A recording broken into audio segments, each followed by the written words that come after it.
Sorry for the slow intro. Kind of at a loss for where to start this week.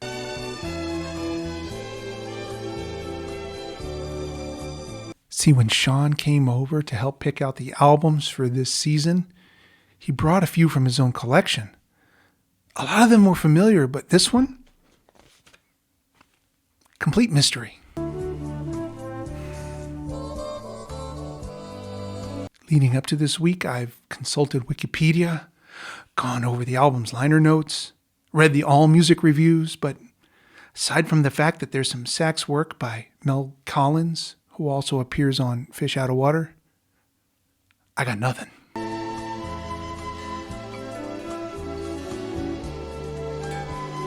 What I'm hoping is that any minute now, Sean will come in with some amazing introductory information about Camel, because otherwise... Frank Zappa had a song called It Must Be a Camel.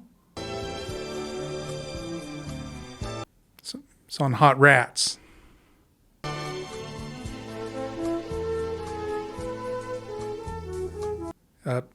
Jean-Luc Ponty played violin on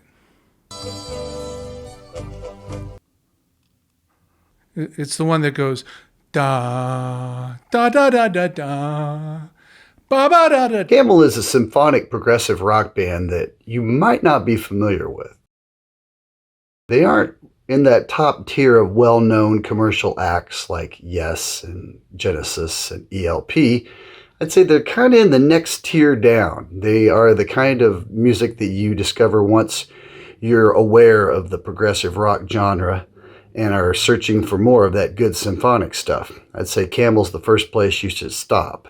In the early 70s, around Surrey, there was a trio that included Andy Latimer on guitar, Andy Ward on drums, and Doug Ferguson on bass. In early 1971, they auditioned to be a backup band for a singer-songwriter by the name of Philip Goodhand Tate, and appeared on his album, I Think I'll Write a Song. They then recruited keyboardist Pete Bardens after an initial gig to fulfill a Bardens commitment under the name Peter Bardens On. Then they changed their name to Camel. Their first gig under that name was at the Waltham Forest Technical College in London, supporting Wishbone Ash in 1971. This would have been December.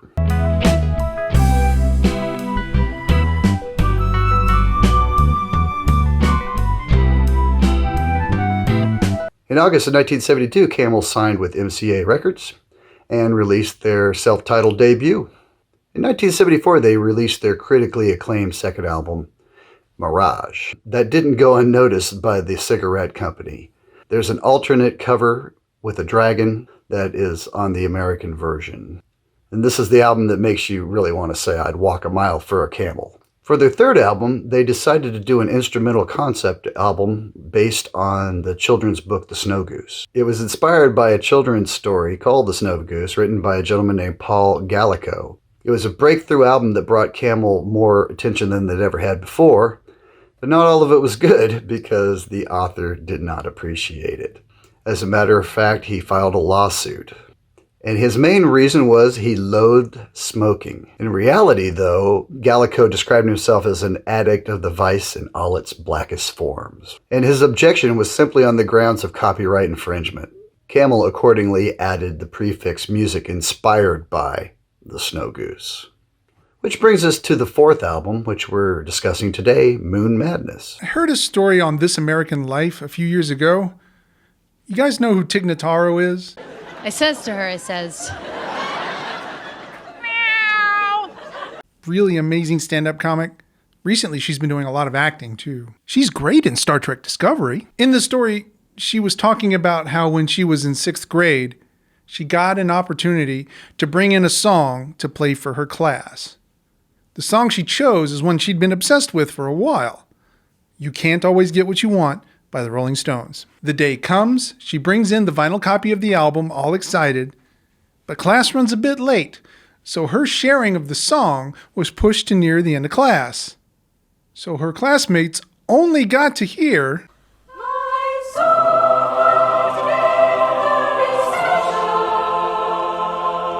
before the bell rang and class was over, leaving most of them to think that she was really into boys' choirs. I bring this up because If all you heard of Moonmadness is the opening track, Aristolis, then much like the intro to You Can't Always Get What You Want, I don't think you'd be getting an accurate impression of the music.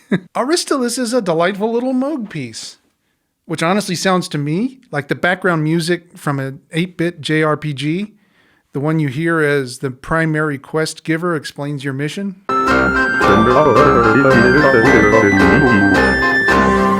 But gears shift quickly for the second song, Song Within a Song. And now I'm starting to get really interested. It starts off in a minor key. The phrase has weird little bars of 2 in it, but resolves to these lovely major sevenths for the starting of the main initial theme, with close harmony vocals added in the second half of the verse. Liking this. After a second verse, we get an instrumental section with alternating bars of 4/4 and 7/8, and big layers of overdubbed guitars playing big sustained notes under the main riff. I love recording big guitar harmonies like this, but it always feels so self-indulgent when I do it. Then a lovely Moog solo and we're out. Love it. The third tune, Chord Change. This tune feels like comfort food to me for a lot of different reasons. The structure of the song, the sound and the tone choices, the introduction of the congas for the B section against the 5 chord, then the harmony and the descending trills, leading to a melody with doubled voice, a la Weather Report. Bring the tempo down for the solos, then back up again to close the song. There's a lot I like about this one. Spirit of the Water is a lovely, teeny little song to end the side. A bit like the Grateful Dead tune Rosemary from Aoxomoxoa.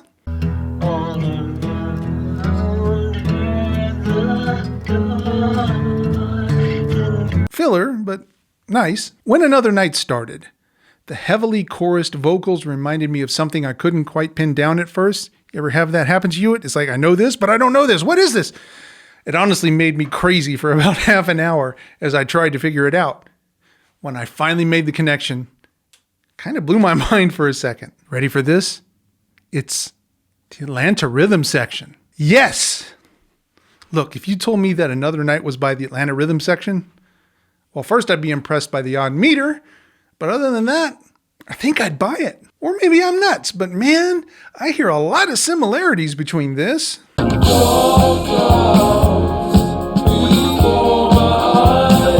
and this.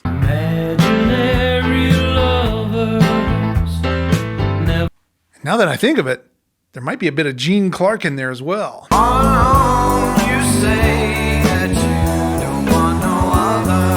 Airborne is the most overtly progressive tune on the album. Structured a good deal like the slower tunes from The Court of the Crimson King and In the Wake of Poseidon. That's how I hear it. And finally, Lunar Sea. After a very Gary Wright style intro,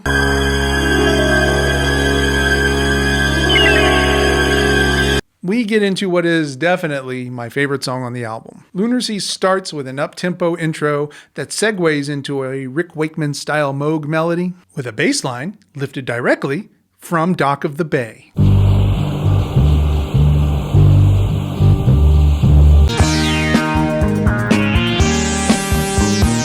Before getting back into the up-tempo 5 for the guitar solo.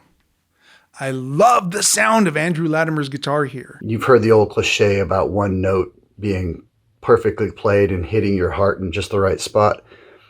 Well, that's thrown around a lot, but it's really true when it comes to Andy. Some people have compared him to David Gilmour, saying he's a jazzier version.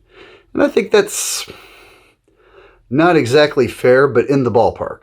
The unison bits that fade out over the double bass groove, fantastic. Look, I don't know if Camel qualifies as Canterbury scene or not, but from what I'm hearing, they're at least Canterbury adjacent. The argument whether or not they're a Canterbury band has been raging for years on the internet, and I would say that they are in the ballpark, but not quite. So, Harble down? Canterbury, as a rule, most of those songs are arranged in such a way that there are lots of parts and they change on a dime and take you by surprise. And this music's a little more consistent. Also interesting to note that the timbral palette is about 90% yacht rock, but I suppose there's a lot of that going around in 1976. Either way, I am liking this so far.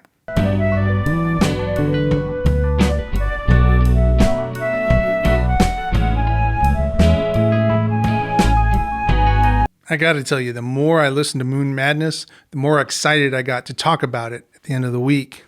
This music feels homey to me, comfortable, interesting, intense when it needs to be, subdued when it needs to be. It's safe to say I'm a fan of this album. But what excited me the most is the fact that a good portion of this music feels so very much to me like Southern fusion. Some songs, like for instance, Chord Change on Moonmadness, that actually reminded me of Southern rock like the Allman Brothers. And that's one of the reasons I wanted to share it with Vaylor, because I had a feeling it would feel familiar to him. And I'm willing to bet that a lot of you watching this might not have a deep knowledge of Southern fusion. So for once, I get to maybe bring something to you guys that you might not know about. It starts with the fact that the Allman Brothers did so many instrumentals and had so much improvisation in their music. They ended up inspiring a whole group of bands coming up in the mid-70s. The one that most folks will know about is the Dixie Dregs.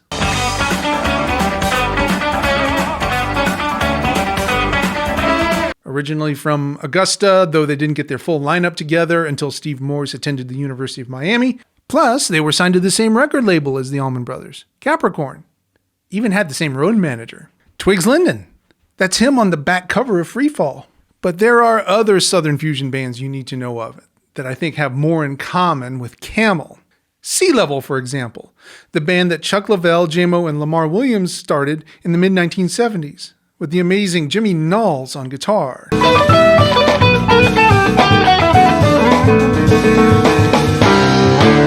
Neil Larson and Buzzy Featon, who were both part of Greg Allman's solo bands before playing together in several different iterations through most of the 70s and early 80s. My favorite being Neil Larson's album High Gear.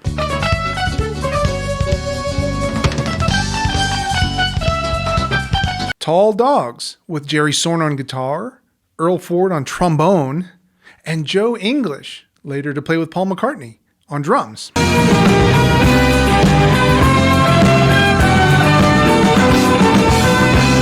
And interestingly enough, most of Tall Dogs would go on to form a fusion group with my dad in 1978 called Butch's Brew.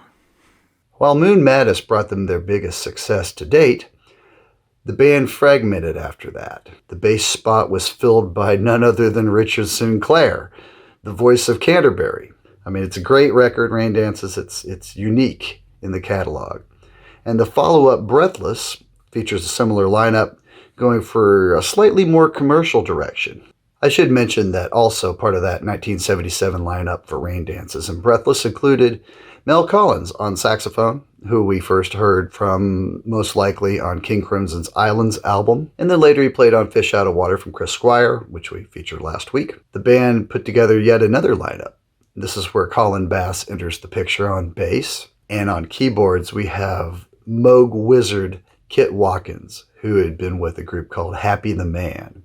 And if you have not checked out Happy the Man's debut album and the follow-up Crafty Hands, run, don't walk, and check it out.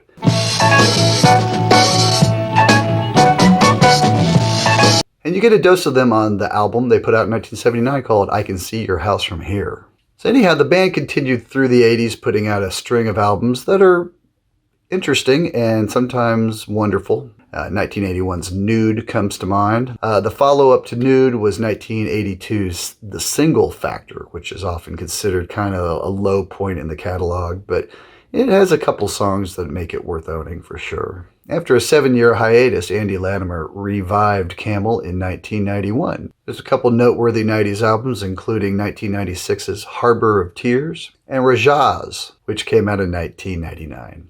In 2001, Andy put together a new lineup. They released an album called A Nod and a Wink. I think it's a fitting swan song, although I don't think they expected it to be one at the time. But shortly thereafter, Andy dealt with some life-threatening medical conditions that sidelined him for a number of years. Andy did eventually recover, though, thankfully, and went back on tour in 2013, performing The Snow Goose in its entirety, among other classics. Look, the primary reason I'm so very into jazz, fusion, and progressive music today is because it's largely the music I grew up with.